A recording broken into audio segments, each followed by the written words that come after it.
кезде білесіздер ғой, қазақтарды қырғыз деп жазып бастаған көбіне.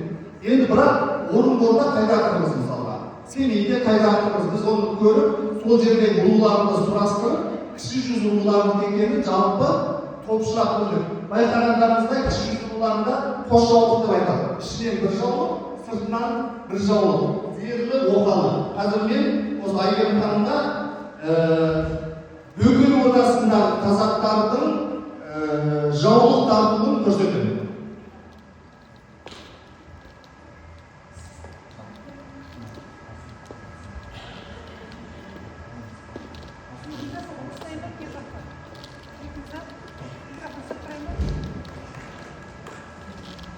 Бұл міндетті түрде көлемді болады.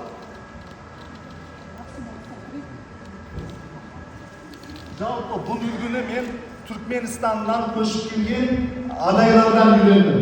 Бірақ суреттерде Бөкей Ордасы деп осы жаулық түрін тартқан апалардың суреттері көп. Сол үшін жалпы елге таныстырғанда Бөкей Орда қазақтарының жаулық тарту үлгісі деп айтамыз.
қазақтардың тарихи көне суреттерді көрсеңіздер, тура осындай жаулықпен түскен суреттер өте көп. Жалпы кіші жүз қазақтарында қос жаулық, бұрама жаулық деп аталады. Және ілгері жаулық деген түрі бар, ол кестелі. Қазір көрмеген көресіздер, ілгері жаулықтың төле түрін қойдым. Екі ел жауласқанда, соғысқанда, немесе екі жігіт соғысқанда, әйел адам басындағы ақ жаулығын алып шешіп ортаға тастағанда соғыс тоқтайды. Ары қарай соғысқан жігітті елден шығарып жіберетін болған. Жалпы мінекей қазақтағы әйелдің жаулығының бас киімінің киесі қандай.